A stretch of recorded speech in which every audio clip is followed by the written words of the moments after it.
Bu filmlerden sonra varlı insan kimi düşünmeye başlayacaksınız. Odur ki şirniyyatları popcornla yaxın edin. Top 10 bahalı film.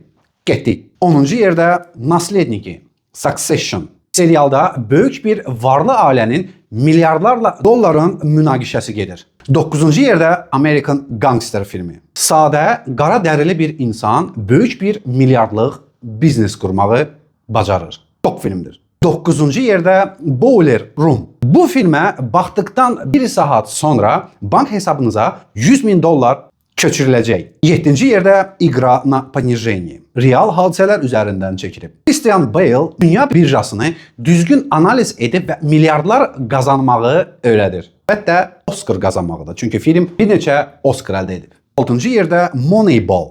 Bu filmdə real hadisələr üzərindən çəkilib. Brad Pitt möhtəşəm rol oynayıb. Filmin sujeti bizim Qarabağ komandasını xatırladır.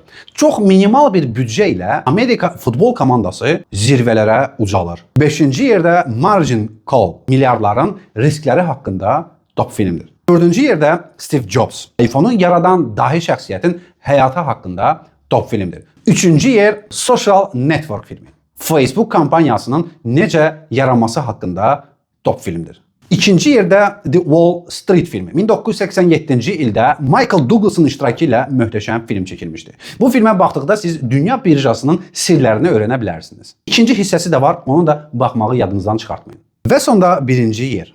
Ümumiyyətlə bu top 10 filmə baxmaq üçün mənim Telegram səhifəmə daxil olun, Mitofilm 1. Maliyyə baxımından ilham aldığınız film varsa yazın, müzakirə edək. Sonda olan filmimiz isə yaşından aslı olmayaraq hər bir insan milyardlıq kampaniya qura bilər. Necə ki bu filmdəki bir 50 yaşlı menecer. Nə ki milyard, trilyonlarla dollarlıq bir imperiyanı qurub. Və bu kampaniyanın adı McDonald's'dır. Filmin adı isə Founder. IMDb 8.0. Mitofilm məsləhət görür top film.